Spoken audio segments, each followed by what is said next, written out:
The Sign of the Four. The lesson written by Sir Arthur Conan Doyle. And the characters which are important: Sherlock Holmes, his friend Dr. Watson, Mary Morstan, Sholto's family means Major Sholto and his two sons, Mary Morstan's father, Captain Morstan, Jonathan Small and other conspirators. These are the important characters in our story. In 7 parts, we have learned all themes from the story, the major events in the story, and the last part, the 8th part, we have learned the questions and the answers can be asked in the exam. Some questions are still to be solved. This is the last part, 9th part of the Sign of the Four, where we are going to learn the rest of the questions in the novel. We can read the questions A4 till A3. We have learned all in the last part, means the 8th part. This is the 9th part.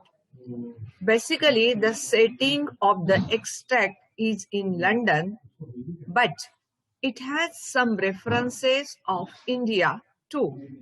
Explain how the settings of the extract contribute to the theme of the novel.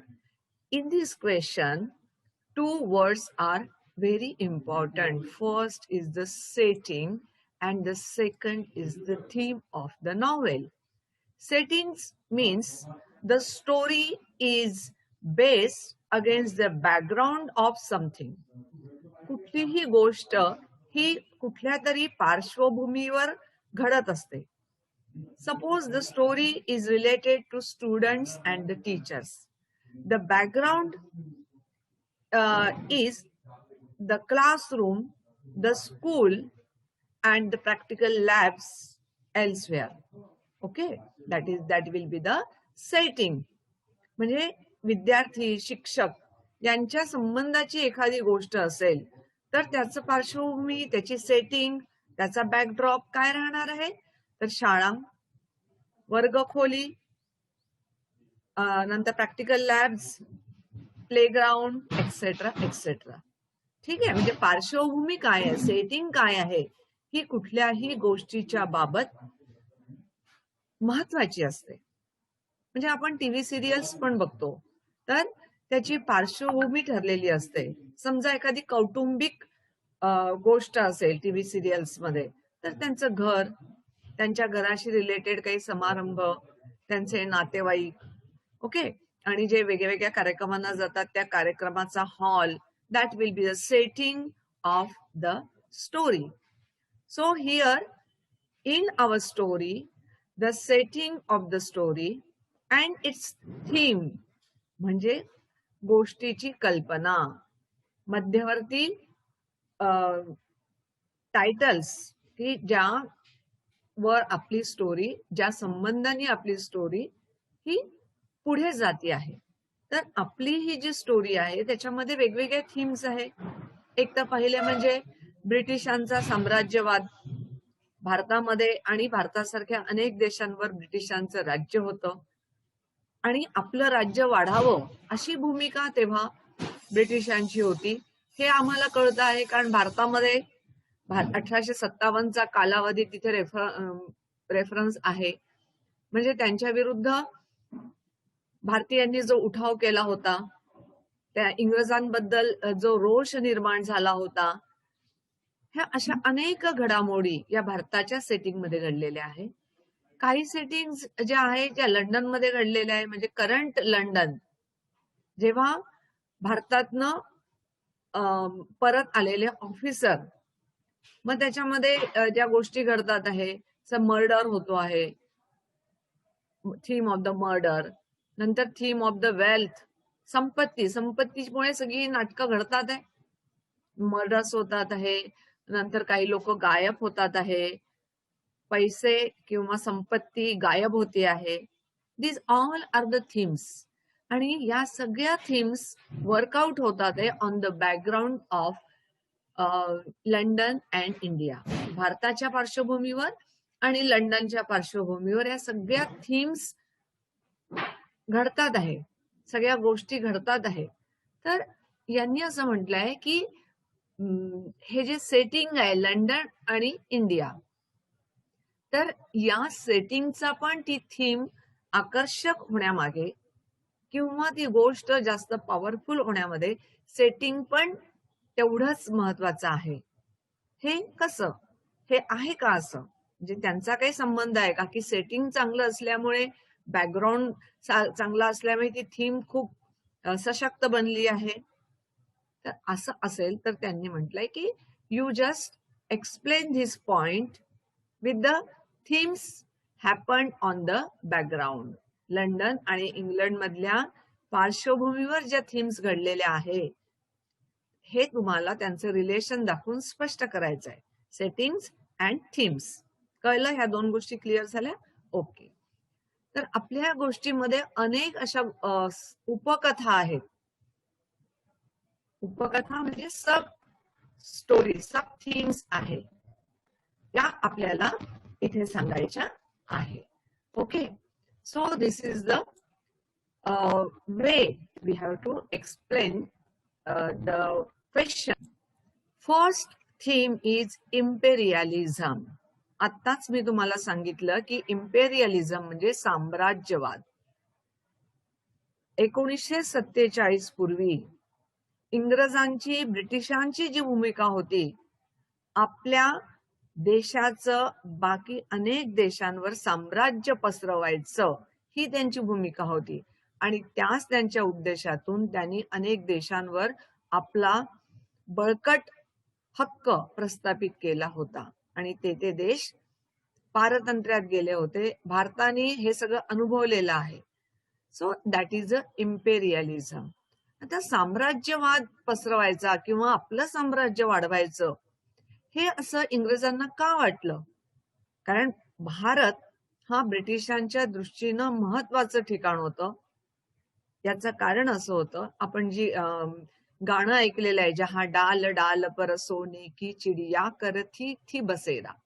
म्हणजे भारत कसा होता की जिथे प्रत्येक फांदीवर, प्रत्येक घराघरामध्ये सोन्याच्या चिमण्या उडायच्या. इतकं श्रीमंत राज्य होतं, इतकं श्रीमंत राष्ट्र होतं. आणि त्या संपत्तीपायीच ब्रिटिशांचा भारतावर जास्त डोळा होता. The theme is explained here along with the story of the sign of 4 and the setting is India. आणि याचं सेटिंग कोण आहे? भारत आहे. बघा आता, the story of the sign of 4 is put against the backdrop of Victorian Empire. म्हणजे backdrop म्हणजेच पार्श्वभूमी, बॅकड्रॉप म्हणजेच background.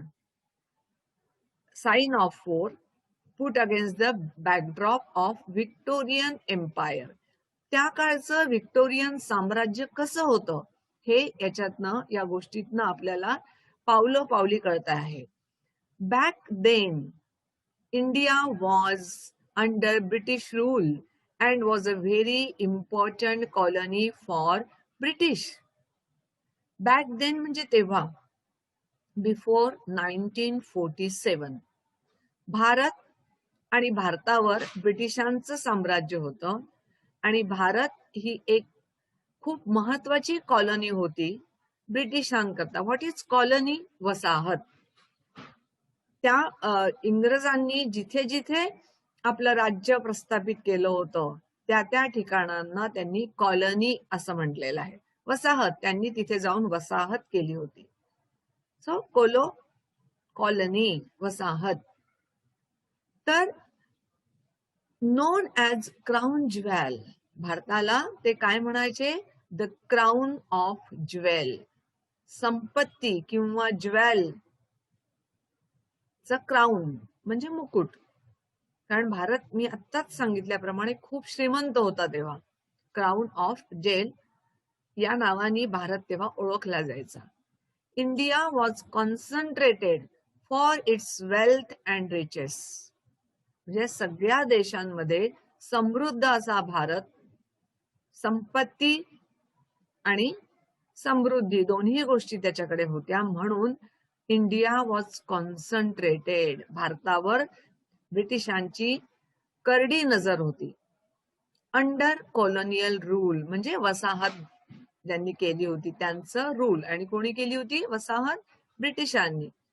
Under colonial rule British officers were often stationed in India.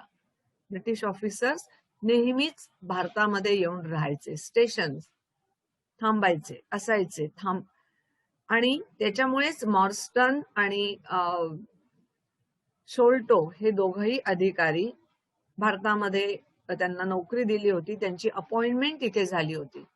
In this novel Mary's father Captain Morston of the 34th Bombay infantry. Bombay, then Bombay, but now it's a Mumbai. Infantry was stationed in India at the penal colony of Andaman Island. मेरीचे वडील captain मॉर्स्टन आणि यांचे मित्र शोल्टो, major शोल्टो, both were stationed in India at the penal colony of Andaman Island as a officers in the cellular jail of Andaman. अंदमानच्या cellular जेलमध्ये officer म्हणून त्यांची appointment इथे झाली होती. Her father's friend, Mary's father's friend Major Sholto was appointed in the same regiment. ते सुद्धा त्याच रेजिमेंट मध्ये होते. Thus the theme of imperialism is evident in the details of extract. आणि हे जेव्हा बघतो आपण तेव्हा आपल्याला ही जी थीम आहे इम्पेरियलिझमची, साम्राज्यवादाची, ही भारतामधल्या अंदमानमध्ये दोघं ऑफिसर तिथे आहे हे दाखवून ही गोष्ट जास्त आपल्या मनाला भिडते आणि खरी वाटते. It feels to be authentic. नुसतं इम्पेरियलिझम होता ब्रिटिशांचा आणि मग असं झालं तसं झालं असं जर सांगितलं असतं तर ती गोष्ट एवढे पॉवरफुल ठरली नसती. पण याचा बॅकड्रॉप इंग्लंड ठेवल्यामुळे, भारत ठेवल्यामुळे ही जास्त पॉवरफुल झालेली गोष्ट आहे, जास्त खरी वाटते. ओके. दस द थीम ऑफ इम्पेरियलिझम. कोणती थीम आहे इथे? Imperialism. Theme of imperialism is evident in the details of the extract. म्हणजे या एक्स्ट्रॅक्ट मध्ये जे डिटेल्स दिलेले आहे ते पुराव्यानिशी सिद्ध करतं की ब्रिटिशांचा इम्पेरियलिझम हा त्या काळामध्ये खूप डॉमिनंट होता, प्रभावी होता. इन ऍडिशन, शिवाय, when Holmes, Watson and Mary Morstan arrive at the house of the anonymous sender of the pearls, म्हणजेच मिस्टर थॅडियस शोल्टो, अनॉनिमस सेंडर, अनोळखी सेंडर कोण होता नंतर त्यांना कळलं आहे, ही वॉज थॅडियस शोल्टो. त्याच्या घरी जेव्हा हे ट्रिओ गेले, हे तिघही जण गेले, तेव्हा Watson finds the presence of an Indian servant to be strange. आणि तिथे दार ज्या व्यक्तीने उघडलं, त्या नौकराने उघडलं, तोच मुळी भारतीय होता. तेव्हा असं म्हटलं आहे की ते लोकांना ती जी पार्श्वभूमी आहे इंग्लंड मधली, तिथे इंडियन सर्वंट पाहून खूपच चमत्कारिक वाटलं. म्हणजे याच्यातनं असं सिद्ध होतं की भारतीयांना ते तुच्छ लेखायचे. हे तर आपल्याला माहिती आहे, कारण dogs and Indians are not allowed. त्यांच्या हॉटेलवर अशी पाटी लिहून असायची की कुत्रे आणि भारतीय यांना इथे प्रवेश नाही. म्हणजे इतक्या वेगळ्या नजरेने ते बघायचे. आणि बरेच कालावधी आणि अजूनही थोड्याफार प्रमाणामध्ये ही वृत्ती युरोपियन लोकांमध्ये भरपूर आहे. तर त्याच्यामुळे त्यांना तो भारतीय माणूस पाहून खूपच चमत्कारिक वाटलं. These two hints at the imperialistic list attitudes of Englishman who viewed Indian with doubt. आणि यातून आम्हाला लक्षात येतं की इंग्लिशमनची, ब्रिटिश लोकांची जी इम्पेरियलिस्ट ॲटिट्यूड आहे, साम्राज्यवादी भूमिका आहे भारतीयांच्या बाबतीत, ती इथे प्रकर्षाने आम्हाला जाणवते. तोच प्रश्न आपण कॅरी फॉरवर्ड केलेला आहे. पहिली थीम आपण इम्पेरियलिझमची बघितली आहे. Now the second theme is wealth. Because you know all the people or the characters in the story, the sign of four, were moving around here and there only, and their movement is related, associated with the wealth. संपत्तीचा उल्लेख तिथे वारंवार होतो आहे. ज्या अनेक dominant themes आहेत त्याच्यापैकी wealth is the dominant theme also. आणि ही बघताना सुद्धा आपला प्रश्न जो आहे मेजर, की नुसती थीम सांगा, वेगवेगळ्या थीम सांगा, असा प्रश्न नाहीये. तर प्रश्न काय आहे की लंडन आणि इंडिया याच्या बॅकग्राऊंडवर या ज्या घटना घडलेल्या आहेत त्याचा ते बॅकग्राऊंड आणि या थीम्स यांचं असोसिएशन, संबंध तुम्हाला दाखवून द्यायचा आहे. कारण त्या बॅकग्राऊंडमुळे या सगळ्या थीम्स खूप प्रभावी ठरल्या आहेत. They are the impressive themes due to its background. म्हणजे दोन्हीकडे ती स्टोरीची थीम जी आहे ती शिफ्ट होती आहे. म्हणजे कधी ती भारतात जाते तर कधी ती लंडन मध्ये जाते आहे, लंडन मध्ये येते आहे. कधी ती भारतातल्या कॅरेक्टरशी संबंधित आहे, कधी ती लंडन मधल्या कॅरेक्टरशी संबंधित आहे. म्हणजे background is important here. The next theme we are going to see is the wealth, संपत्ती. Another theme of the extract is that of wealth. ठीक आहे. The story is woven around great hidden treasure and Mary's prospect to be wealthy, since she is implied to get benefit from the unknown friend. म्हणजे आपली पूर्ण गोष्ट आहे ती wealth भोवती फिरती आहे. एक तर आपण बघितलंय की ग्रेट हिडन ट्रेझर याचा वारंवार उल्लेख होतो आहे. आणि दुसरी गोष्ट आहे की मेरीचं भविष्य जे की आता खूप समृद्ध होणार आहे. का? Because she is implied to get benefit from the unknown friend. तिच्या अननोन मित्राकडनं तिला काही फायदा मिळणार आहे असं संदर्भ तिला देण्यात आलेला आहे. So this is the second one. आणि ह्या दोनही ज्या घटना आहेत ह्या सध्या लंडन मध्ये चर्चेत आहे. Okay. The pearls which Miss Morstan receives represent the theme of the wealth. आणि अजून एक गोष्ट आहे की मेरीला जे पर्ल्स येतात आहे, मोती येतात आहे दर वर्षाला एक, तर त्याच्यामुळे ही संपत्ती वेल्थ ही थीम याच्याशी जोडल्या गेलेली आहे. Wealth is also symbolise in the settings of the Lyceum theatre. Wealth ही थीम लिसियम थिएटरच्या पार्श्वभूमीवर पण सिम्बॉलाइज केलेली आहे. Lyceum theatre is in London. हे लंडन मध्ये आहे. म्हणजे लंडनच्या पार्श्वभूमीवर हे सगळं घडतं आहे. Okay. Where the rich and the affluent arrive in all their glory. त्यांनी का बरं म्हटलंय बघा हे असं? कारण लिसियम थिएटर जे होतं ब्रिटन मधलं, लंडन मधलं, ते असं थिएटर होते की त्या रस्त्यावरनं सुद्धा प्रचंड श्रीमंत आणि काय म्हणू शकतो rich people arrive there in all their glory. अतिशय श्रीमंत आणि ज्यांच्याकडे भरपूर संपत्ती आहे असे लोक तिथून येणं जाणं करायचे. त्या लिसियम थिएटरला पण ते जायचे. म्हणजे ही पार्श्वभूमी एकदमच छान वाटते तिथे. म्हणजे अगदी रिलेटेड पार्श्वभूमी आहे. श्रीमंत बॅकग्राऊंड आणि श्रीमंतीच्या शोधात असं सगळं सुरू आहे. कारण आपण तिथे बघितलंय बा की the road was crowded, many people were going to and fro. Many be-shawled and be-diamonded women. बघितलं ना, be-shawled and be-diamonded, त्या सगळ्या सजून अशा महिला, श्रीमंतीचे सगळे दागदागिने अंगावर घालून तिथे फिरतात आहे त्या. आणि त्याच पार्श्वभूमीवर हे तिघ जण थॅडियसनी बोलावल्यामुळे, आणि का बोलावलं आहे तर मेरीला काही संपत्ती मिळणार आहे त्याच्यासाठी त्यांनी बोलावलेलं आहे. So the background or the backdrop is very much supported to the theme of wealth. म्हणजे या कथेला अतिशय पूरक कॉम्प्लिमेंटरी बॅकग्राऊंड तिथे आहे.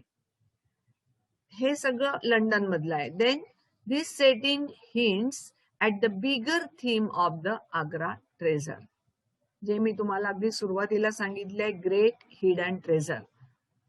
तर ही जी बिगर थीम ऑफ आग्रा ट्रेझर, आणि याच्यामध्ये याच थीम मध्ये मेरीला तर मिळणारच आहे संपत्ती, पण अजून एक महत्वाची थीम आहे आग्रा ट्रेझरचं सिक्रेट.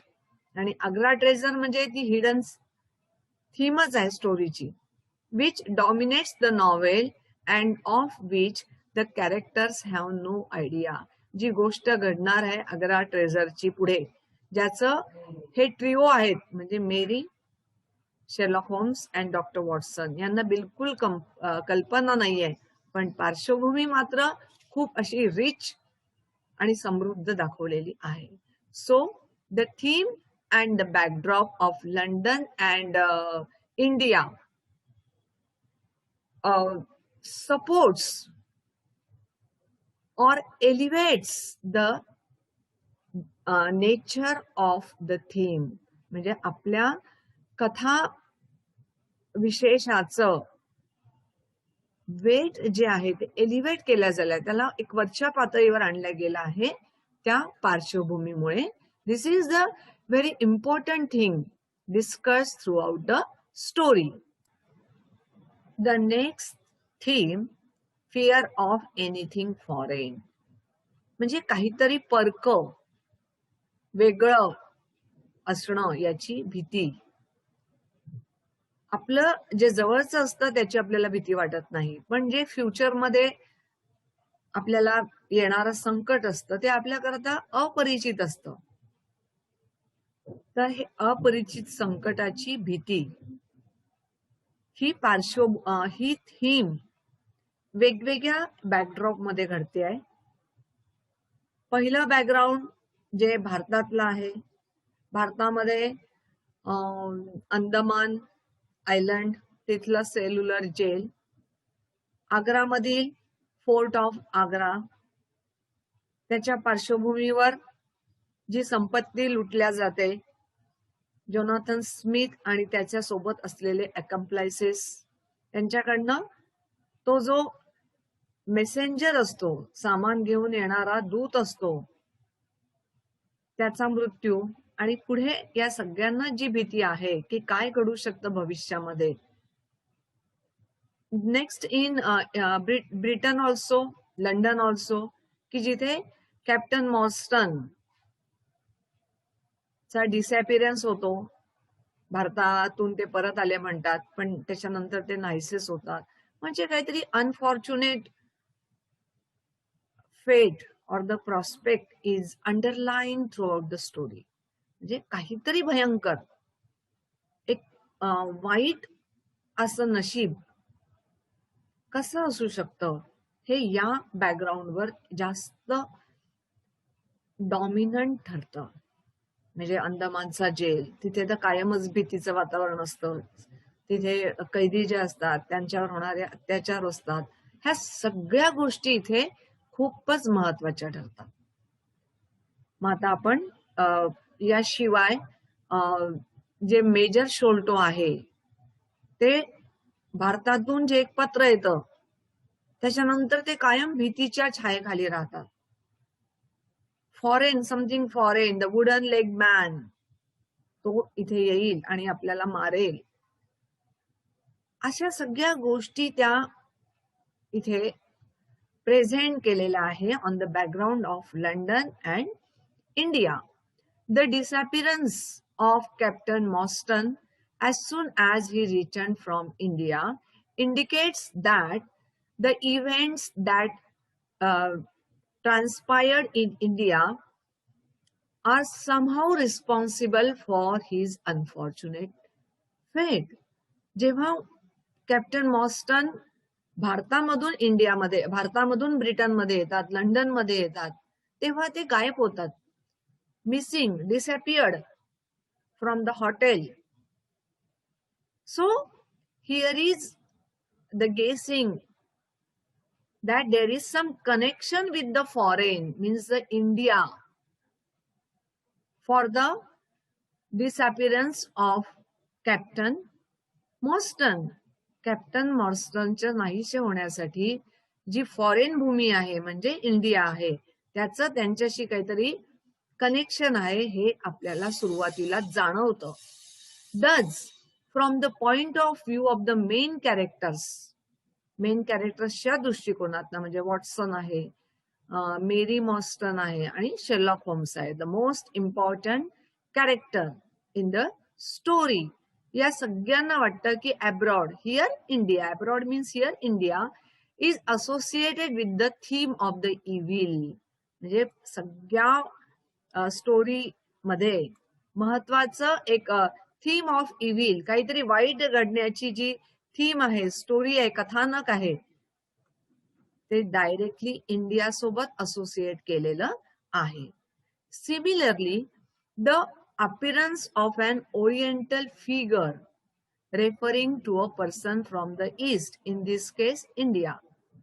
म्हणजे त्याच प्रकारे जे ओरिएंटल फिगर आहे, ओरिएंटल मीन्स जो व्यक्ती भारतातून आलेला असतो, भारत म्हणण्यापेक्षा पूर्वेकडील देशातून आलेला असतो, आणि ब्रिटिशांच्या दृष्टीनं पूर्वेकडील देश म्हणजे इंडिया, पाकिस्तान, बांगलादेश. ओके, तर इथे मात्र ओरिएंटल फिगर हा referring to person from India या केसमध्ये. ठीक आहे, जसं थॅडियसच्या घरी इंडियन नौकर दाखवतात, तर हे मुद्दामून त्यांनी दाखवलेलं आहे. Against the setting of third rate house in suburb of the south London lives the character wary of his presence. Okay, this highlights the biased attitudes of the main characters toward the east, due to which they view it as a place of intrigue and suspicion. म्हणजे ज्या main कॅरेक्टरशी भारताप्रती किंवा पूर्वेकडील लोकांबद्दल जी कलुषित attitude आहे, त्यांची भूमिका आहे की त्यांना त्या लोकांबद्दल नेहमी जिथे असे व्यक्ती राहतात ती जागाच कशी राहणार आहे, प्लेस ऑफ इंट्रिग्यू अँड सस्पिशन. इथे एक तर भारत आहे, भारतातून आलेले जे काही लोक आहेत, जे भारत हा कशी प्लेस आहे, प्लेस ऑफ इंट्रिग्यू अँड सस्पिशन.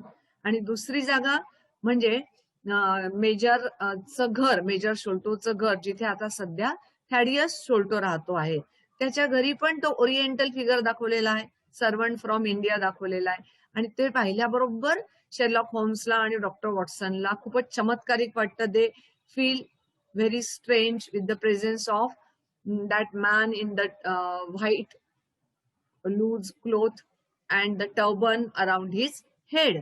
अशा माणूस बघितल्यावर त्यांना काहीतरी चमत्कारिक वाटतं. यातूनच त्यांची जी भूमिका आहे ती आम्हाला, आणि त्यांनी म्हटलंय की ती जागा नक्कीच काहीतरी सस्पिशन आणि इंट्रिग्यूची आहे, थॅडियसचं घर, कारण तिथे प्रेझेन्स आहे त्या माणसाचा, भारतीय माणसाचा. ओके,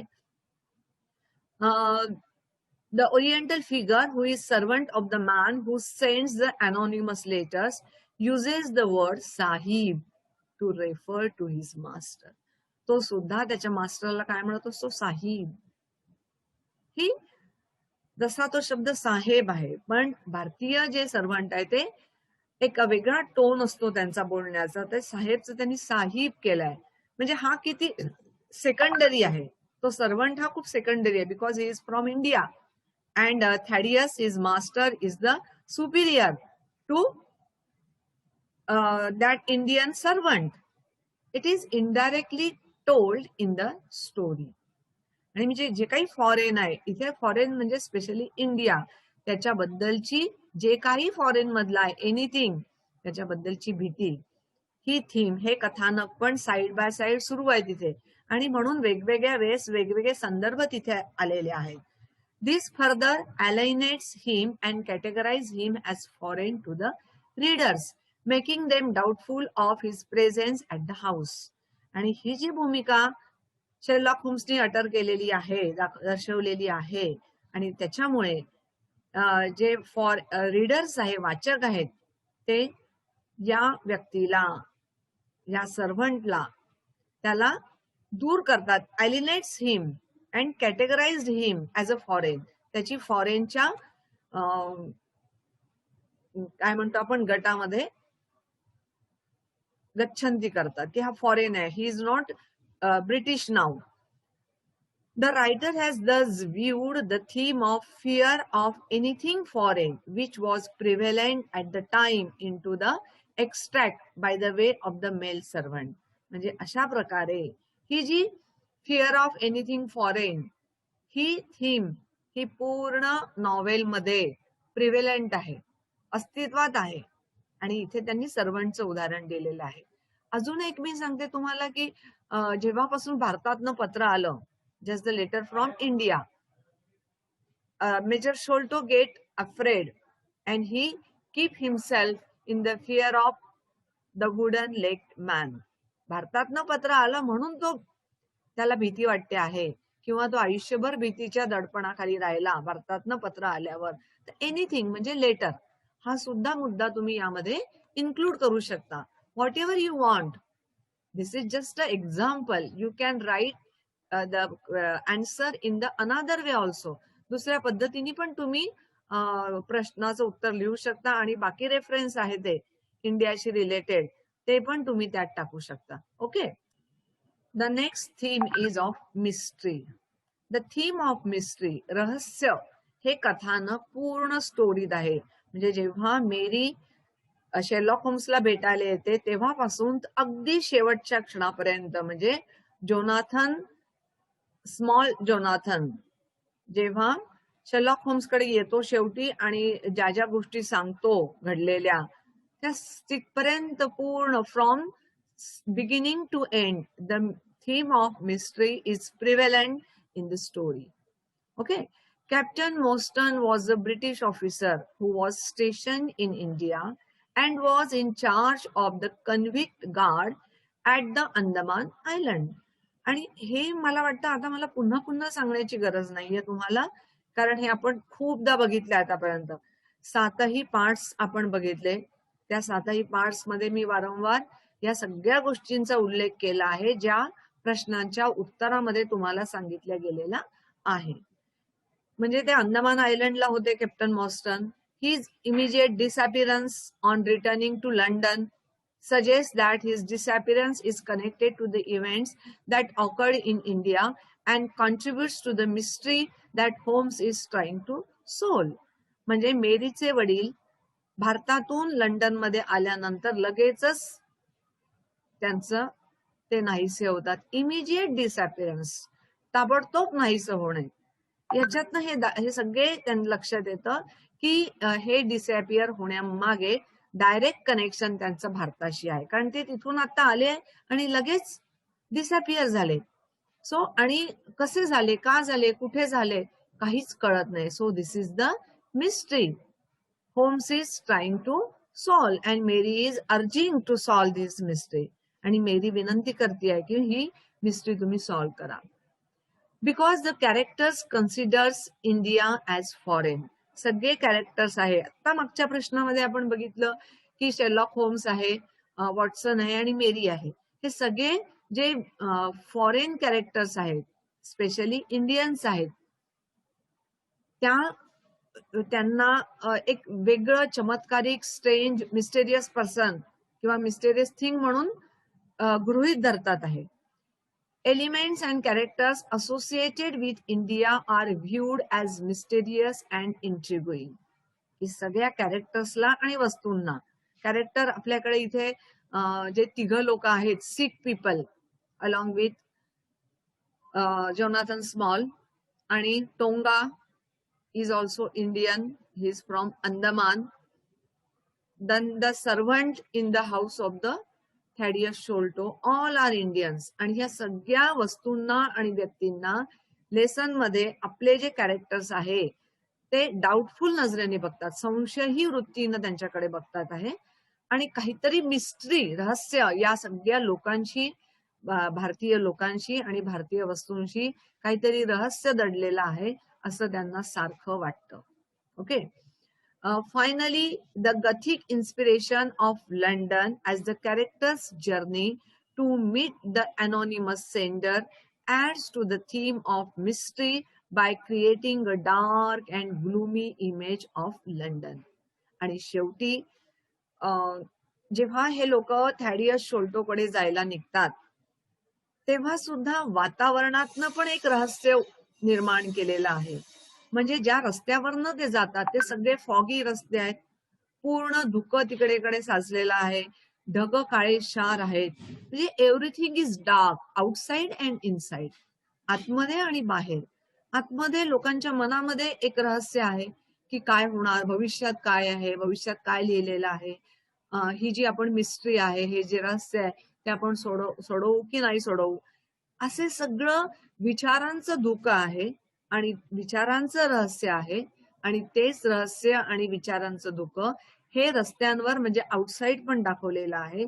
आकाश ढगाळलेलं आहे, रस्ते धुक्याने साचलेले आहे. ही सगळी पार्श्वभूमी मिस्ट्री या कथानकासाठी खूपच सहाय्यक आहे.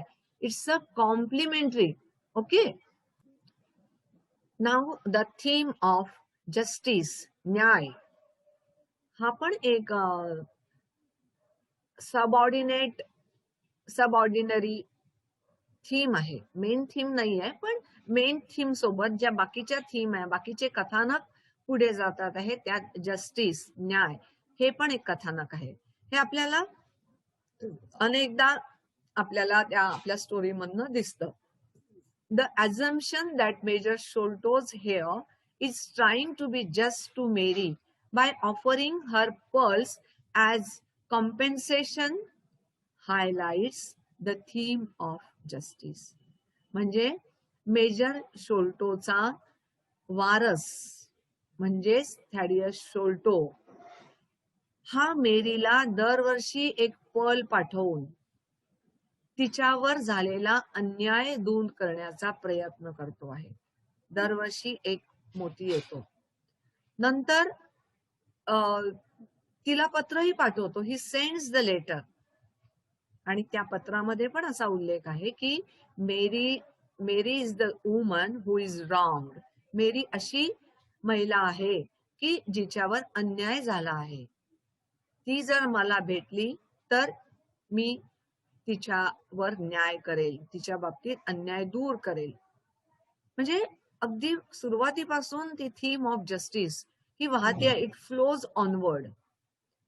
This too is related to the events that happened in India because Major Sholto denies knowing about Captain Mostyn's return to London. ही जी सगळी घटना आहे किंवा हे जे काही घडतं आहे थीम ऑफ जस्टिस, हे सगळं पार्श्वभूमी सध्याची लंडन मधली आहे. But it is just related to the India also. भारताशी पण संबंध आहे त्याचा. म्हणजे भारत आणि लंडन या दोन्ही पार्श्वभूमीवर या घटना घडलेल्या आहे. जी थीम ऑफ जस्टिस सुरू झालेली आहे, भारतातून सुरू झाली आहे आणि शेवट तिचा लंडन मध्ये होतोय. And so it is a prevalent everywhere in the novel. प्रत्येक ठिकाणी ही न्यायाची कल्पना ही या पार्श्वभूमीवर मांडलेली आहे. सध्या धुकं आहे, पण नंतर मात्र हवा स्वच्छ होणार आहे. म्हणजे सध्या अन्याय आहे हे काळ्या डार्क रस्त्यांवरनं दाखवलंय, पण न्याय मिळवण्यासाठीच हे तिघ जण थॅडियस शोल्टोकडे जात आहे. हा पण संदर्भ तुम्ही देऊ शकता. ओके.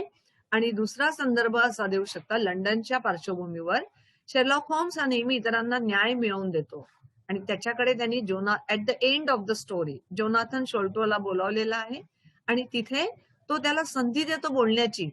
कारण समजा जर जोनाथन स्मॉल या गुन्ह्यामध्ये गुन्हेगार नसेल तर त्याला न्याय मिळावा, for the justice he must tells everything truth, म्हणजे जे काही खरं आहे ते त्यांनी सांगावं, कारण शेरलॉक होम्सला त्याला न्याय मिळवून द्यायचा असतो. आणि शेरलॉक होम्सचं घर ही पार्श्वभूमी आहे, आणि शेरलॉक होम्स हा नेहमी लोकांना न्याय मिळावा यासाठी प्रयत्न करत असतो. तर त्याचा घराची पार्श्वभूमी जस्टिस या थीम साठी खूपच सहाय्यक आहे. ठीक आहे. आता बघा, हे जे आपण सगळं बघितलं, हे ज्या सगळ्या थीम्स बघितल्या, आणि simultaneously we have seen the backdrop. त्याच्याकरता जो बॅकड्रॉप आहे, जी पार्श्वभूमी आहे, भारत, लंडन, शेरलॉक होम्सचं घर, नंतर लंडन मधले रस्ते, नंतर रिव्हर थेम्स, हे सगळं बघितलं, हे पार्श्वभूमी आहे. भारतामधल्या दोन ठिकाणं आहे, आग्रा, तीन ठिकाण आहे. आग्रा आहे, नंतर आग्रा फोर्ट आहे, देन गंगा नदीची पार्श्वभूमी आहे आपण जी बघितलेली आहे. अंदमान निकोबार बेट आहे, जिथे सेल्युलर जेलची पार्श्वभूमी तिथे दिलेली आहे. तर त्याचा आतापर्यंत जो प्रश्न होता, तर बॅकड्रॉप आणि थीम या सोबत सोबत कशा जातात आहे, आणि ते कथानक दिलेल्या बॅकग्राऊंडमुळे किती स्ट्रॉंग ठरत आहे, कथानक किती आवश्यक आहे, कथानकाला ती पर्टिक्युलर पार्श्वभूमी किती आवश्यक आहे, हे आपण बघितलं. पण हा प्रश्न वेगळा आहे. यांनी काय म्हटलंय, write in brief the theme of the extract. तुम्ही तुमच्या या एक्स्ट्रॅक्ट मध्ये ज्या वेगवेगळ्या थीम आलेल्या आहेत त्या थोडक्यामध्ये लिहा. इथे बॅकग्राऊंडचा काहीही उल्लेख नाही. ठीक आहे. मग आता आपण ज्या थीम बघितल्या आहेत त्या फक्त वेगळ्या अँगलनी इथे लिहिलेल्या आहेत. That you have to read yourself. तुम्हाला स्वतःला ते वाचायचे आहे, कारण अर्ध डिस्कशन आपलं झालेलंच आहे. त्याच थीम आहे पुढे, वेल्थ, ही बघितली आपण. फक्त आता बघू, ही एक वेगळी थीम आहे, लॉजिक वर्सेस इमोशन्स. लॉजिक म्हणजे ज्याला आपण रिझनिंग म्हणतो, म्हणजे दोन घटनांमध्ये घडलेल्या गोष्टींचा परस्पर संबंध एका इंटेलेक्च्युअल व्ह्यूनी बघणे, बौद्धिक दृष्टीनं बघणे, दॅट इज लॉजिक. आणि इमोशन हे आपल्या हृदयाशी आणि मनाशी संबंध असतं, आणि लॉजिक हे बुद्धीशी संबंधित असतं. तर या स्टोरीमध्ये लॉजिक आणि इमोशन्स यांचा विरोधाभास आहे, आणि logic is represented by Sherlock Holmes. Logic सांगण्यासाठी शेरलॉक होम्सची इमेज आहे, आणि इमोशन सांगण्यासाठी डॉक्टर वॉटसनची भूमिका मोठी आहे. कारण डॉक्टर वॉटसन हे इमोशनली एखादी गोष्ट बघतात, आणि शेरलॉक होम्स हे लॉजिकली एखादी गोष्ट बघतात. ठीक आहे. तर लॉजिक वर्सेस इमोशन या दोन परस्पर विरोधी गोष्टी सांगण्यासाठी दोन परस्पर विरोधी व्यक्तिमत्वाचे लोक इथे लेखकांनी म्हणजेच आर्थर कॉनन डायल यांनी उभारलेले आहे. First is the Sherlock Holmes for logic and Dr. Watson for emotion. Okay. Another evident theme in the extract is that logic versus emotion. On the one hand, the narrator of the story, Dr. Watson, admires Miss Austen's beauty and is attracted to her. म्हणजे एका बाजूला doctor Watson हे Miss ऑस्टनला तिची प्रशंसा करतात, तिच्या सौंदर्याकरता, आणि तिच्याकडे आकर्षित होतात. Holmes views Miss Austen as a mere unit or factor in a problem. पण होम्स मात्र तिच्याकडे इमोशनली बघत नाही, ते लॉजिकली बघतात. फक्त आपल्या केस मधली जी आपल्याला उलगडायची आहे, सोडवायची आहे, त्यातील एक युनिट, त्यातील एक हिस्सा म्हणून तिच्याकडे बघतात आहे. Okay. Doctor Watson represent the sensitive, emotional and empathetic side of the man. माणसामध्ये असलेली संवेदनशील, भावनिक आणि सहानुभूतीपूर्ण जे व्यक्तिमत्व आहे हे डॉक्टर वॉटसन दाखवत आहे. आणि त्याच वेळेला होम्स एम्बॉडीज म्हणजे रिप्रेझेंट हाच शब्द. ओके. होम्स एम्बॉडीज दाखविणे the analytical, rational and intellectual side. पण शेरलॉक होम्स हा लॉजिकल थिंकिंगचा माणूस आहे, आणि म्हणून तो त्याची विश्लेषणात्मक प्रत्येक गोष्टीचं विश्लेषण करतो. तो रॅशनल आणि बौद्धिक दृष्ट्या एखाद्या गोष्टीकडे बघतो. आणि इंटेलेक्च्युअल, रॅशनल तर्कसंगत. रॅशनल म्हणजे आपण तर्कसंगत, म्हणजे त्याच्या तर्काला काहीतरी बेस असतो, उगीच काहीतरी बोलत नाही तो, बेस असतो, पुरावा असतो, दॅट इज अ रॅशनल. आणि बौद्धिक साईड, बरोबर आहे. तर या दोघांच्या व्यक्तिमत्वातून या दोन गोष्टी बघितल्या गेलेल्या आहेत. इम्पेरियलिझम ही थीम आपण बघितली आहे. त्यातले बाकी शब्द जे कठीण आहे ते मी तुम्हाला वर्गात सांगेलच. ओके. नंतर न्याय हे पण बघितलंय आपण. ठीक आहे. Victorian Gothic and Mystery.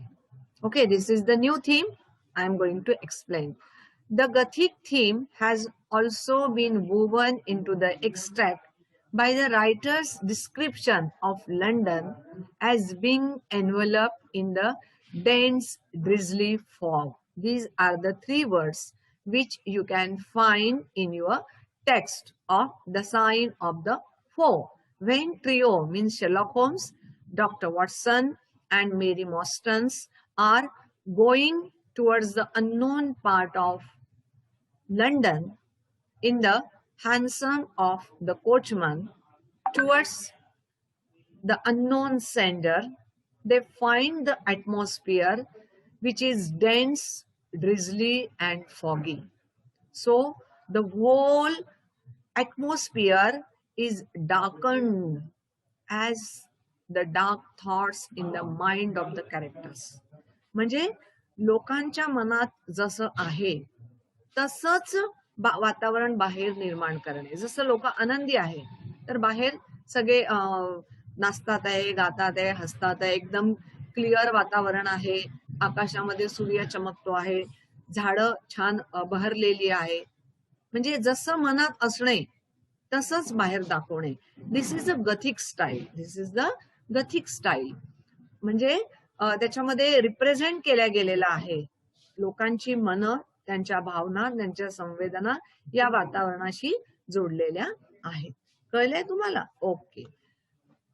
Woven into the extract by the writer's description of London as being enveloped, being covered, झाकल्या जाणे. एनव्हलप काय करतो? पत्राला झाकतो की नाही? So envelope means covered. London cover झालाय कशामध्ये? Dense drizzly fog. म्हणजे पूर्ण लंडन शहरामध्ये सगळीकडे काळोख आहे. कशामुळे? तर क्लाउड्स काळे आहेत, थोडाफार पाऊस येऊन गेलेला आहे, वातावरणामध्ये हवेमध्ये पाण्याचे कण आहेत आणि धुकं आहे. त्याच्यामुळे सगळं काळं झालेलं आहे. म्हणजे अगदी संध्याकाळ गर्द काळोख वाटावा, गर्द रात्र वाटावी इतकी काळोखी आहे. With the street lamps throwing splotches of diffuse light.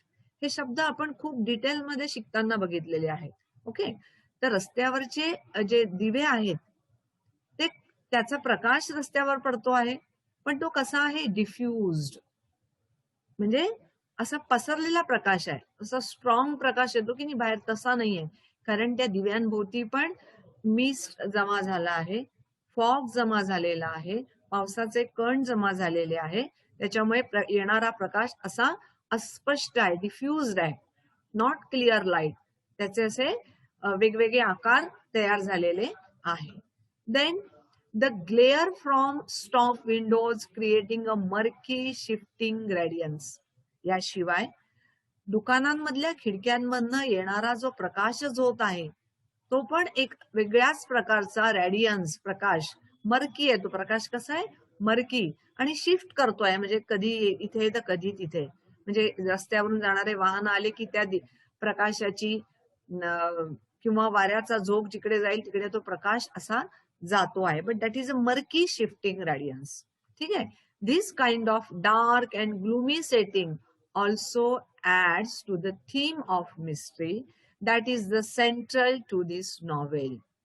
याचा अर्थ असा आहे की अशा प्रकारची काळोखी आणि उदास वातावरणाचं सेटिंग, पार्श्वभूमी ही ज्या आपल्या नॉव्हेलची जी थीम आहे, एक कथानक आहे रहस्याचं, त्याला अगदी योग्य ठरते, पूरक ठरते.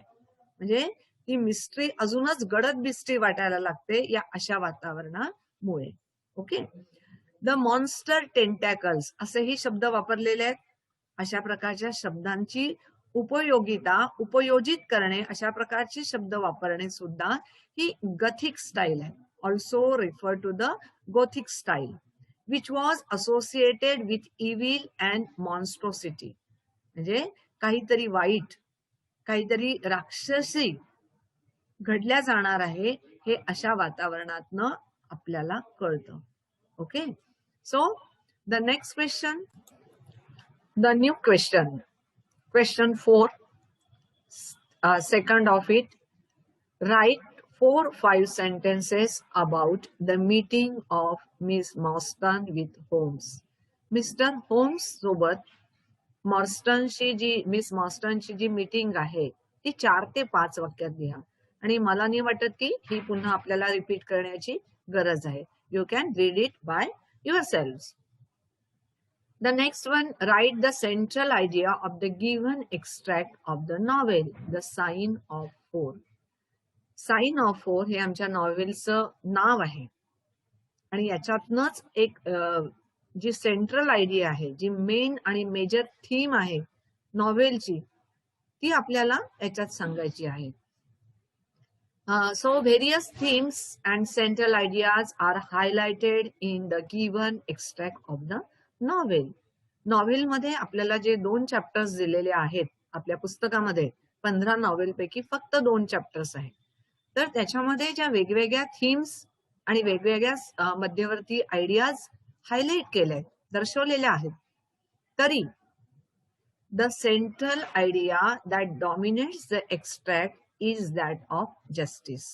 पण जी सेंट्रल आयडिया आहे, जी डॉमिनेट करते, पूर्ण थीम्सला डॉमिनेट करते आणि जास्त प्राधान्याने तिच्याविषयी आपल्याला डिस्कस करावं असं वाटतं, दॅट इज ऑफ जस्टिस. ती जस्टिसची आहे. आणि हे आपण न्याय कसा हे आपण बघितलं आहे.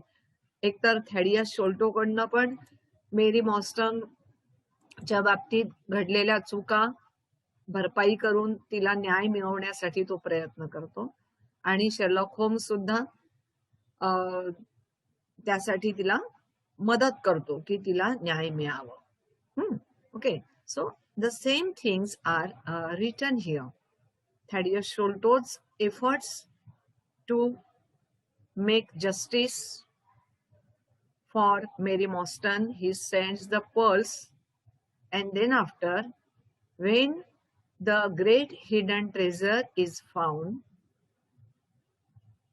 Thaddeus Sholto confesses that Mary is the woman who is wronged. मेरी मॉर्स्टन ही अशी महिला आहे की तिच्यावर अन्याय झालेला आहे आणि तिला तिच्यावर न्याय करण्यासाठी, मीटिंग करण्यासाठी तो तिला बोलावतो. आणि या न्यायासाठीच Sherlock Holmes and doctor Watson तिच्यासोबत जातात थॅडियस शोल्टोला भेटायला. Okay. So that thing is the major theme of justice in the story. Give reasons. आता कारण द्या. कारण ते जे इकडे वाक्य दिले आले आहेत, म्हणजे miss Morstan plans to meet Sherlock Holmes. Miss Morstan Sherlock होम्सला भेटण्याची योजना करते. कारण you know very well what is the reason. Okay. आपण त्यातल्या ज्या सगळ्या दिल्या त्या एकामागून एक म्हणू. का जाते ती भेटायला?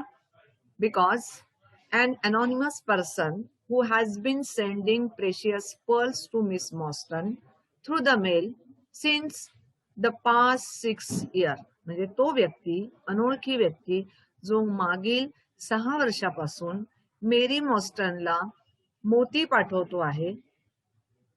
आता त्यांनी एक पत्र पाठवलेलं आहे मेरीला आणि त्याच्यामध्ये एक विनंती केली आहे, requesting her means Mary to come for a meeting. मला भेटायला ये. आणि कशासाठी? कारण तो म्हणतोय की शी इज रॉंग्ड लेडी आणि he want to compensate by giving her a share. म्हणजे तिला काही शेअर देऊन पैशाचा आर्थिक दृष्ट्या तो ते कम्पेन्सेट, भरपाई करण्याचा प्रयत्न करणार आहे. आणि यासाठी मेरी त्यांनी तिला सांगितले की पोलिसला घेऊ नको, पण तुझे 2 मित्र तू आणू शकते. तिला स्वतःचे मित्र नाहीये, शी हॅज नो फ्रेंड्स, किंवा she does not believe in anyone, किंवा तिला कोणावर विश्वास नाहीये. And she had heard the name of Sherlock Holmes to be great detective. Sherlock Holmes एक ग्रेट डिटेक्टिव्ह म्हणून नाव ऐकलेलं आहे, तर ती व्यक्ती आपल्याला मदत करू शकेल. So she goes to meet Sherlock Holmes. ठीक आहे. Then next one, miss Mostyn gives the reference of Mrs Cecil Forrester. Miss Mary Mostyn जेव्हा शेरलॉक होम्सला भेटायला जाते तेव्हा ती का आली त्यांच्याकडे हे सांगते. पण कशामुळे तिला शेरलॉक होम्सकडेच यावंसं वाटलं, दुसऱ्या कोणाकडे न जाता? तर तिची जी एम्प्लॉयर असते, जिच्याकडे मिस मॉस्टन नोकरी करत असते, ती मिसेस सेसिल फॉरेस्टर, जिला तिच्या एका इंडिव्हिज्युअल प्रॉब्लेम मध्ये शेरलॉक होम्सनी मदत केली आणि मदत केल्यावर शेरलॉक होम्सनी तो प्रॉब्लेम सॉल्व्ह केला. आणि त्याच्यामुळे मिस मॉस्टनला असं वाटतं की मलाही मदत करतील आणि माझाही प्रॉब्लेम सॉल्व्ह होईल. हे सगळं त्यांनी सांगितलंय इथे मेरीनी की who is Miss Mostyn's employer, Miss Cecil Forrester, had been impressed with Holmes' kindness and skill back when he had helped her to unravel a little domestic complication. म्हणजे सेसिल फॉरेस्टर ही Sherlock होम्सच्या दयाळूपणामुळे आणि त्याच्या स्किल्समुळे, त्याच्या कौशल्यामुळे खूपच impress झालेली होती. तिच्या एक डोमेस्टिक घरगुती प्रॉब्लेम होता, तो त्यांनी सॉल्व्ह केला होता आणि त्यांच्या थ्रू मेरी मॉस्टननी शेरलॉक होम्सचं नाव ऐकलं होतं. So she gave the reference of miss Cecil Forrester to Sherlock Holmes. Third one, it is singular case. म्हणजे जेव्हा शेरलॉक होम्सला मेरी सांगते की काय काय तिच्या आयुष्यामध्ये घडलं आहे, तर शेरलॉक होम्स तिला असं म्हणतो की तुझी केस फारच सिंग्युलर आहे. तेव्हा मेरी म्हणते की तुम्ही अजून सिंग्युलर केस म्हणजे अजून एक चमत्कारिक आणि एक वेगळीच घटना माझ्या आयुष्यात घडली आहे, ती तर मी तुम्हाला सांगितलीच नाही. तर शेरलॉक होम्स कधी म्हणतो की इट्स अ सिंग्युलर केस. ठीक आहे, इथे आपण बघूया. जेव्हा मेरी सांगते की तिच्या वडिलांना ती लँगहॅम हॉटेलमध्ये भेटायला गेलेली आहे, ते तिथूनच गायब झाले. ते ज्या रात्री गेले ते परत आलेलेच नाही. However, before Mary could meet him, he disappeared under mysterious circumstances. पण तरी सुद्धा तिचे वडील तिला भेटण्यापूर्वी अतिशय रहस्यमय रित्या गायब झालेले आहेत. There were no clues hinting at what might have happened, and her father's only friend in London, Major Sholto, whom the captain might have met, declared that he didn't even know that the captain was in London. आणि त्याच वेळेस असं मेरी सांगते की ते तर disappear झाले आहे, पण 10 वर्षानंतर काहीच प्रूफ किंवा पुरावा मिळालेला नाहीये की ज्याच्यामुळे ती आपल्या वडिलांना शोधू शकेल. आणि दुसरी गोष्ट म्हणजे तिच्या वडिलांचे एकमेव मित्र मेजर मॉस्टन यांनी केलेलं विधान. ते काय म्हणतात आहे की कॅप्टन मॉस्टन हे लंडन मध्ये हेच मला मुळी माहिती नाही, त्याच्यामुळे त्यांना भेटण्याचा प्रश्नच नाहीये. म्हणजे the absurdity of details involving captain Mostyn's disappearance causes Holmes to admit that it is indeed an extraordinary one. म्हणजे जे काही वातावरण आहे, जी काही पार्श्वभूमी आहे कॅप्टन मॉस्टनच्या डिसअपिअर नाहीसे होण्याच्या बाबतीतची, त्याच्यामुळे त्यांना असं वाटतं की ते ऍडमिट करतात, स्वीकारतात की इट्स अ सिंग्युलर केस. ही खरंच एक खूप वेगळी केस आहे, that is admitted by Sherlock Holmes. The next one, Holmes needed some references. होम्सला अजून काही रेफरन्सेस, काही संदर्भ हवे. हे वाक्य आहे का? Because Holmes was intrigued after hearing Miss Mostyn's story. Miss मॉस्टनची गोष्ट ऐकल्यानंतर शेरलॉक होम्स गोंधळात पडले होते. They had decided to go to meeting place in the evening. आणि मेरी सोबत अननोन किंवा अनॉनिमस माणसाकडे जायला ते तयार झाले होते, पण त्यांच्याकडे त्या केस बाबत बघण्याची नीट दिशा त्यांना मिळत नव्हती.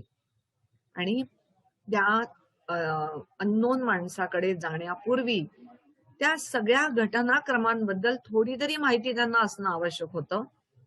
म्हणजे मेजर शोल्टो, जे की मेरीच्या वडिलांचे म्हणजेच कॅप्टन मॉस्टनचे मित्र होते, ते आता कुठे आहेत, ते काय करतात, हे सगळं माहिती त्यांना करून घ्यायचं होतं.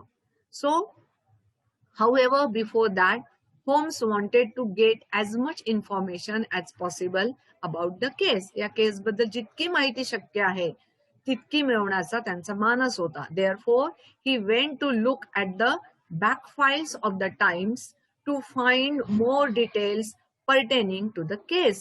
आणि म्हणून ते टाइम्स वृत्तपत्राच्या ज्या जुन्या फाईल्स होत्या त्याच्यामध्ये काही पुरावे मिळतात का, काही संदर्भ मिळतात का, हे बघण्यासाठी ते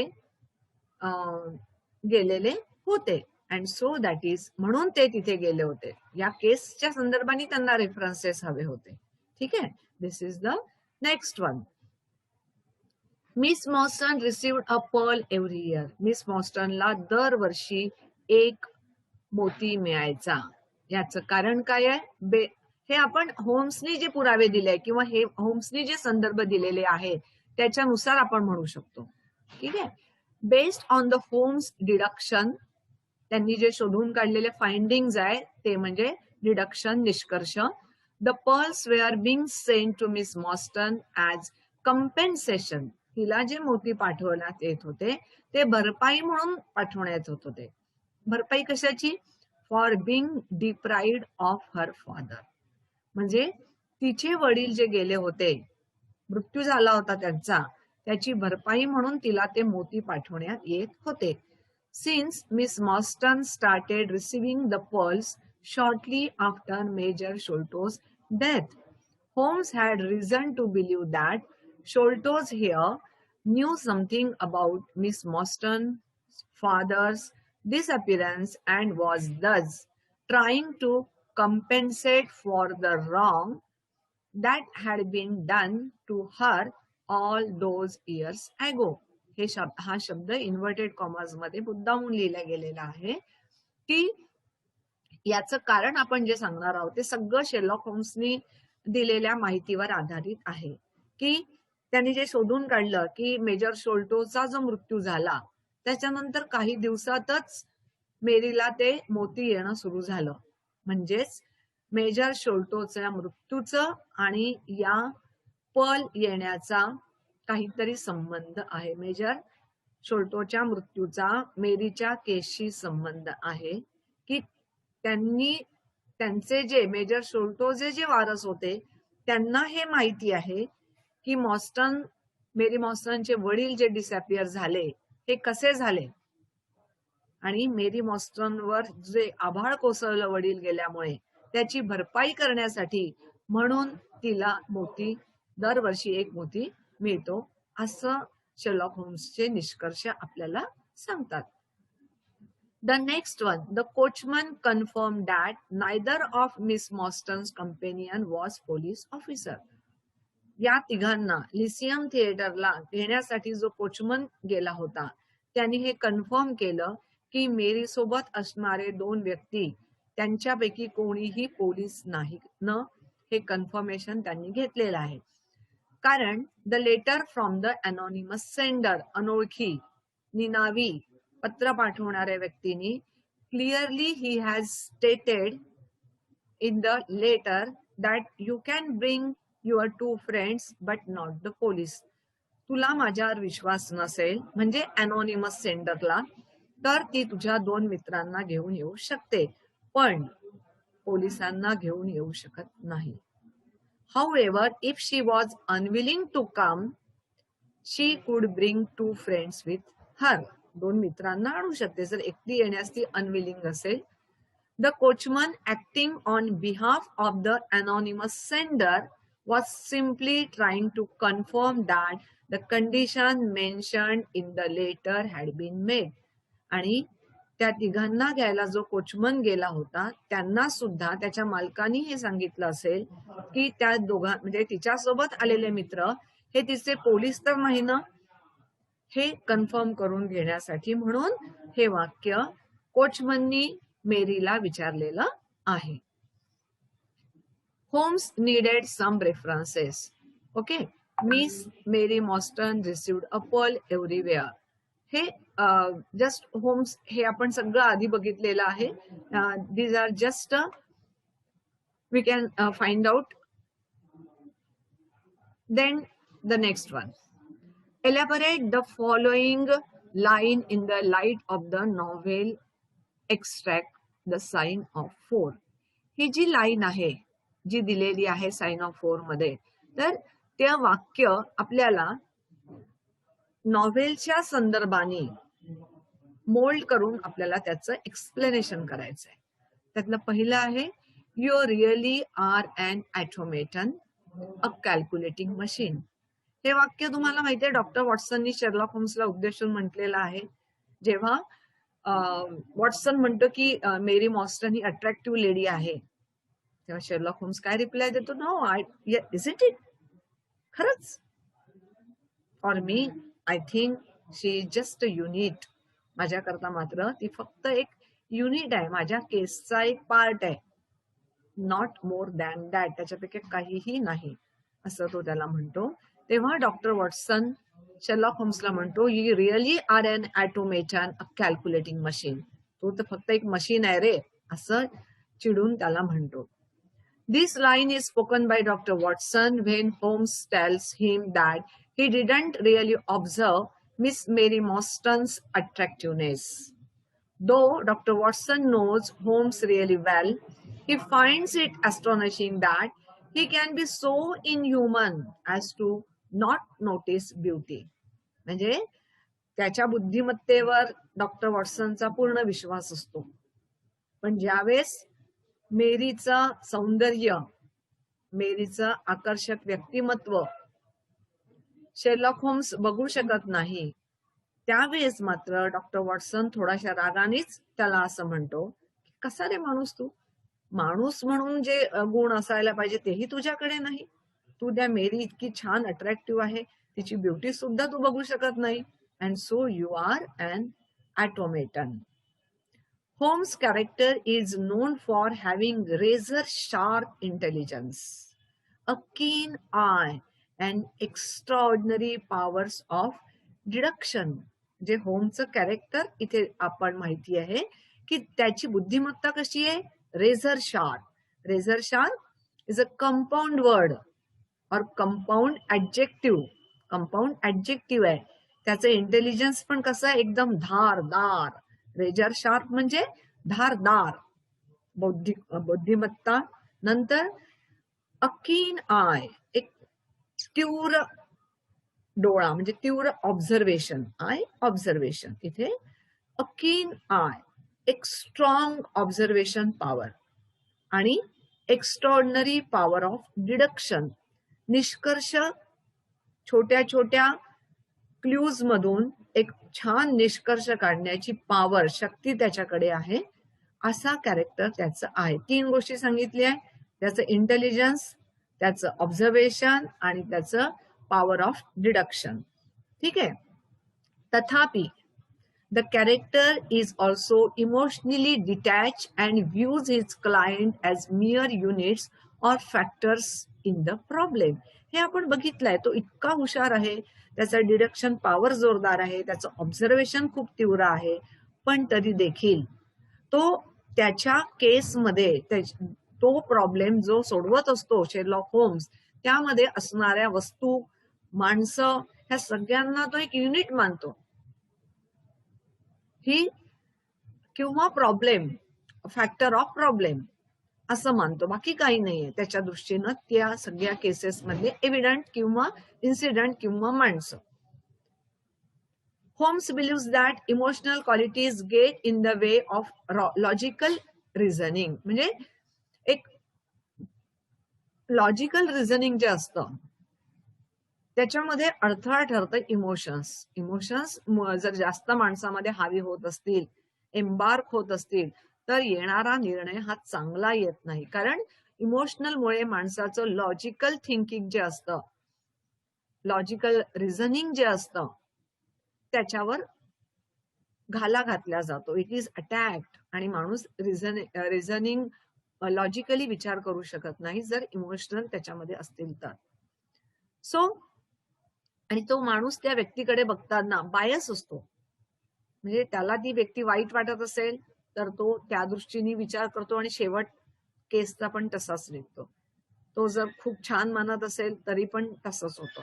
म्हणजे ही वस्तू समोरची किंवा व्यक्ती ही फक्त केस मधली एक फॅक्टर म्हणून जर असेल तर निर्णय योग्य येऊ शकतो. आणि emotions are antagonist to logical reasoning or the judgement. त्याचं असं मान्य आहे की इमोशनल पॉवर हा शत्रू आहे कोणाचा? करेक्ट रिझनिंगचा, योग्य तर्क शक्तीचा आणि निर्णयाचा तो शत्रू आहे. म्हणून here Watson compares Holmes to a machine because of his ability to remain unaffected by emotions. कुठल्याही भावनांचा त्याच्यावर परिणाम होत नाही माणूस म्हणून वॉटसन त्याला म्हणतो की you are an automaton, a calculating machine. Got it? The letter speaks of giving her justice. What justice can she have? मेरीला अननोन किंवा अनॉनिमस सेंडर कडनं जे पत्र येतं त्याच्यामध्ये असं म्हटलेलं जातं की तिच्यावर न्याय होईल. तर कुठल्या प्रकारचा न्याय? What justice can she have, असं हे वाक्य आहे. This line is spoken by doctor Watson. Doctor वॉटसननी म्हटलेलं आहे. When Holmes shares his findings with Watson. जेव्हा शेरलॉक होम्स मेरी मॉस्टन घरी गेल्यानंतर केस संदर्भात काही रेफरन्स शोधायला बाहेर जातो, ते रेफरन्सेस शोधून जेव्हा तो परत येतो आणि ते सगळे फाइंडिंग्स तो डॉक्टर वॉटसनशी बोलतो, त्या क्षणी डॉक्टर वॉटसन हे वाक्य म्हणतात आहे. त्यात काय सांगितलंय? Upon hearing that miss Mostyn has been receiving the pearls as compensation for the deprivation of her father. Watson is surprise. जेव्हा शेरलॉक होम्स त्याला सांगतो की मेरीला जे मोती मिळतात आहे ते तिच्या वडिलांच्या जाणं त्याची भरपाई व्हावी म्हणून हे मोती मिळतात आहे. हे ऐकून वॉटसनला खूपच आश्चर्य वाटतं. He is curious to know what was justice the letter sent by the anonymous person could be referring to, because the only injustice that Miss Mostyn could have suffered is the loss of her father.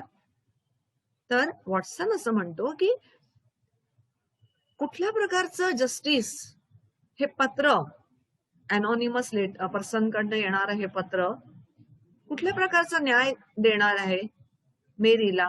कारण मेरीवर झालेला जो महत्वाचा अन्याय तो म्हणजे तिच्या वडिलांचं नाहीसं होणं.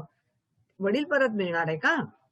त्या पत्रातून असं म्हणायचंय की तिचे वडील, कारण सगळ्यात मोठं डेप्रिवेशन तिच्या आयुष्यातलं तेच आहे ना, तिचे वडील जाणं, नाहीसे होणं. तर हे पत्र त्या प्रकारचं कम्पेन्सेशन करणार आहे का, त्या प्रकारचा न्याय तिला देणार आहे का, असं वॉटसन शेरलॉक होम्सला म्हणतात आहे. Our quest does not appear to make us to very fashionable reasons. Okay, आमचा तपास, हे वाक्य जे आहे ते शेरलॉक होम्सने म्हटलेलं आहे की आम्ही, क्वेस्ट म्हणजे तपास, सर्च, इन्व्हेस्टिगेशन, ठीक आहे. तर आमचा जो तपास आहे तो खूप फॅशनेबल वस्तीमध्ये होईल असं वाटत नाही.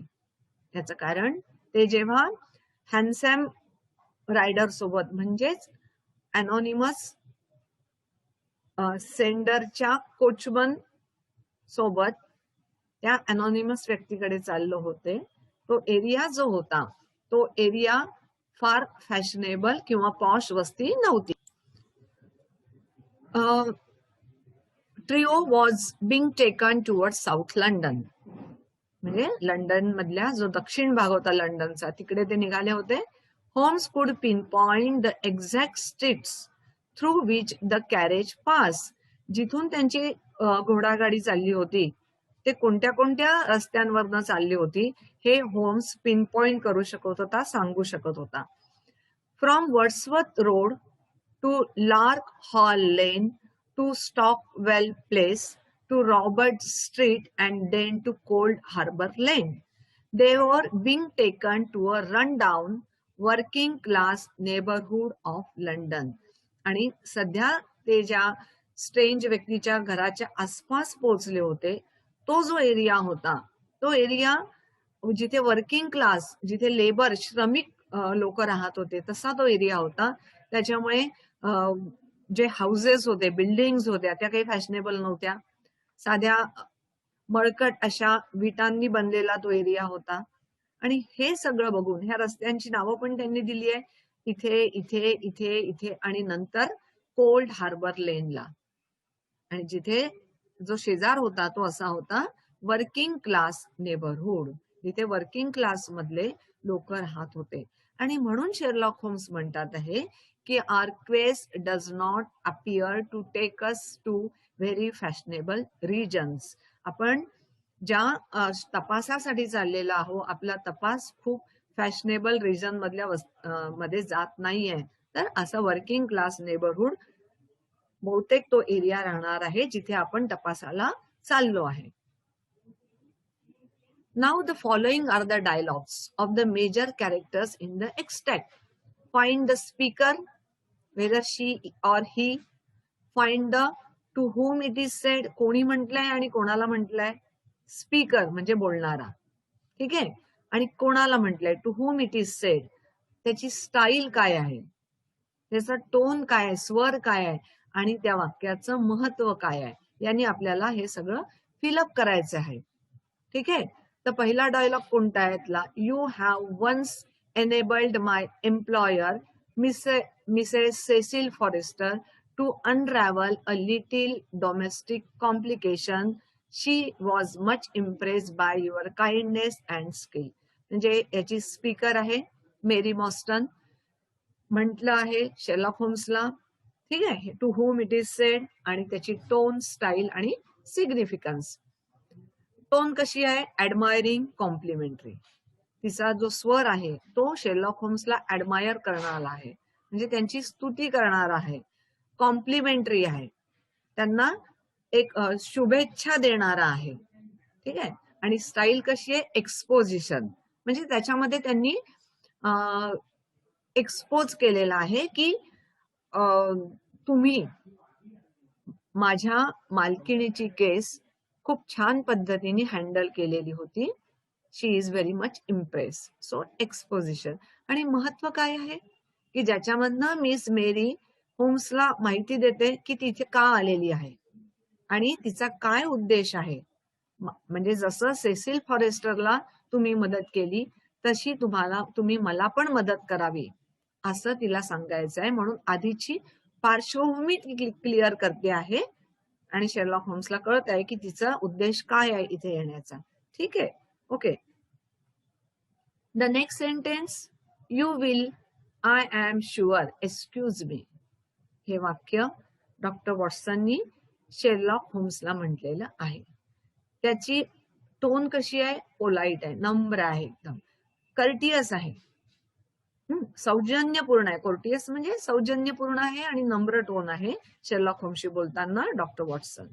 स्टाईल डायरेक्ट, म्हणजे इथे वाक्य डॉक्टर वॉटसनचं आहे आणि ते डायरेक्ट त्यांनी शेरलॉक होम्सला म्हटलेलं आहे. जसं आधीचं वाक्य जे होतं ते कोणाच्या संदर्भाने होतं, सिसिल फॉरेस्टरच्या, पण ते कोणी सांगितलं होतं, मेरी मॉस्टननी सांगितलं होतं. पण इथे डायरेक्ट शेरलॉक, म्हणजे डायरेक्ट बघा इन्व्हर्टेड कॉमर्स आहे, म्हणजे डायरेक्ट वाक्य आहे, डायरेक्ट स्टाईल आहे. Significance, Dr. Watson wanted to take his leave as he thought Miss Mostyn might want to discuss her case with Holmes in private. म्हणजे जेव्हा मेरी मॉस्टन आपली केस शेरलॉक होम्सला सांगते तेव्हा डॉक्टर वॉटसनला असं वाटतं की माझ्या असण्यामुळं मेरी मॉस्टन बोलू शकणार नाही, तिला तिची केस प्रायव्हेटली शेरलॉक होम्सला सांगायचं असेल असं वाटून तो मेरीला म्हणतो की यू विल, तू कंटिन्यू कर, आय एम शुअर. मला माफ करा, एक्सक्यूज मी, शेरलॉक होम्सला म्हणतो मी निघतो. ठीक आहे. The next one, your statement is most interesting, has anything else occurred to you. हे वाक्य शेरलॉक होम्सनी मेरीला म्हटलेलं आहे. मेरी जेव्हा तिची केस शेरलॉक होम्सला सांगते तेव्हा तो तिला म्हणतो की तुझी केस खूपच इंटरेस्टिंग आहे, अजून काही आहे का तुझ्याकडे की जे तुला सांगायचं आहे. येस.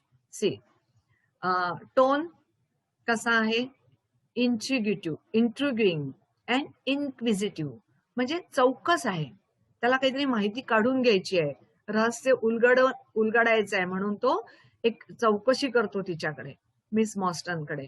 स्टाईल इंट्रॉगेटिव्ह आहे. स्टाईल कशी आहे, इंट्रॉगेटिव्ह आहे. बघा प्रश्नार्थक चिन्ह आहे. मागच्या याच्यामध्ये दोन्ही इन्व्हर्टेड कॉमर्स मध्ये वाक्य होतं. ठीक आहे. म्हणून ती डायरेक्ट स्टाईल होती, ही इंट्रॉगेटिव्ह आहे, प्रश्न विचारला आहे. याचं महत्व काय आहे. Holmes is genuinely impressed by the uniqueness of miss Morstan's case. Miss मॉर्टनच्या केसची जी वेगळेपणा होता त्यांनी शेरलॉक होम्स खूप एक्साइट झाला होता, इम्प्रेस झाला होता. त्याला ती केस हँडल करायची होती आणि म्हणून त्याला अजून माहिती हवी होती त्या केसची संदर्भाने. So he wants to know about the event that has made miss Mostyn's to approach him now. ती घटना त्याला जाणून घ्यायची होती की ज्याच्यामुळे मिस मॉस्टन शेरलॉक होम्स कडेच गेली, दुसऱ्या कुठल्या डिटेक्टिव्ह कडे न जाता शेरलॉक होम्सलाच तिने अप्रोच केलं. हे त्याचं सिग्निफिकन्स आहे, कारण त्याच्यानंतरच सगळी केस उलगडल्या गेलेली आहे. Are you the parties who come with miss Mostyn. हे वाक्य अर्थातच जेव्हा ते लिसियम थिएटरला जातात 3 जण, तिथे कोचमन येतो आणि तो कोचमन त्या शेरलॉक होम्सला आणि डॉक्टर वॉटसनला म्हणतो आहे की तुम्ही तेच व्यक्ती आहात ना जे मिस मॉस्टन सोबत आलेले आहात. त्याचा टोन आहे एन्क्वायरिंग, एन्क्वायरी करायची आहे त्याला. स्टाईल आहे क्लॅरिफाईंग, म्हणजे क्लॅरिफाय करायचं आहे की तेच हे व्यक्ती आहे की नाही. ठीक आहे, क्लॅरिफाईंग आहे. आणि सिग्निफिकन्स, महत्व काय आहे, the coachman acting on behalf of the anonymous sender of the letter. Coachman हा कोणाच्या वतीनं आला असतो, अनॉनिमस सेंडर, जो अनोळखी नेमलेस माणूस मेरीला पर्ल्स आणि पत्र पाठवलं होतं, त्याच्या वतीनं तो तिथे आला होता आणि त्याला हे माहिती करून घ्यायचं होतं की होम्स आणि वॉटसनच मिस मॉस्टन सोबत आलेले व्यक्ती आहेत का. कारण त्या पत्रामध्ये, त्याच्या मास्टरच्या पत्रामध्ये ते लिहिलं होतं की ती व्यक्ती आपल्यासोबत 2 मित्रांना आणू शकू शकते, इफ शी वॉज डिस्ट्रस्टफुल, जर तिला विश्वास नसेल तर. ठीक आहे. The sahib awaits you. The khidmatgar, speaker खिदमतगार आहे, कोणाला म्हणतोय, ट्रिओ, तिघांना, Mary Mostyn, Sherlock Holmes and doctor Watson. Tone कसा आहे, अर्थात तो नौकर असल्यामुळे पोलाइट आहे, नम्र आहे आणि वेलकमिंग आहे, त्यांचं स्वागत पण करतोय, या साहेब तुमची वाट बघत आहे. स्टाईल डायरेक्ट आहे आणि इन्फॉर्मेटिव्ह आहे, माहिती पण देतोय तो त्याच्यामध्ये, म्हणजे आमचे मालक तुमची वाट बघत आहे ही माहिती पण देतो, म्हणजे वेलकमिंग, डायरेक्ट आहे आणि इन्फॉर्मेटिव्ह आहे. Significance, this dialogue highlights that anonymous sender of the letter who has invited Trio is waiting for Mary. Mary करता वाट बघतो आहे. This dialogue is also indicative of the influence of servants' native language. आणि याच्यातनं या नोकराची जी original language आहे, native language आहे, कारण तो भारतातला आहे, त्याची नेटिव्ह लँग्वेज आपण हिंदी समजूया. साहेब हा शब्द ज्या स्टाईलनी इंडियन्स म्हणतात, जे थोडे गावंढळ लोक असतात किंवा इलिटरेट लोक असतात, ते साहेब न म्हणता साहिब हा उच्चार करतात. म्हणजे त्याच्यातनं त्याच्या मूळ भाषेचा प्रभाव अजूनही इंग्लिश भाषेत त्याच्यावर आहे, हे इथून कळतं आहे. The word Sahib is the Hindi term for sir, म्हणजे इथे कोड मिक्सिंग वापरलेला आहे. The servant language emphasizes the extent to which he seems out of place in the suburban London setting. आणि हा व्यक्ती जो आहे तो एक अलाइनेट केले गेलेला आहे ब्रिटिश वातावरणापासून, म्हणजे त्याच्या या शब्दांनी आउट ऑफ प्लेस ठरतो आहे. किंवा ऑड मॅन आउट म्हणतो की नाही, बाकी लोकांपेक्षा तो ऑड वाटतो आहे त्याच्या या भाषेच्या टोनमुळे आणि त्याच्या पेहरावामुळे.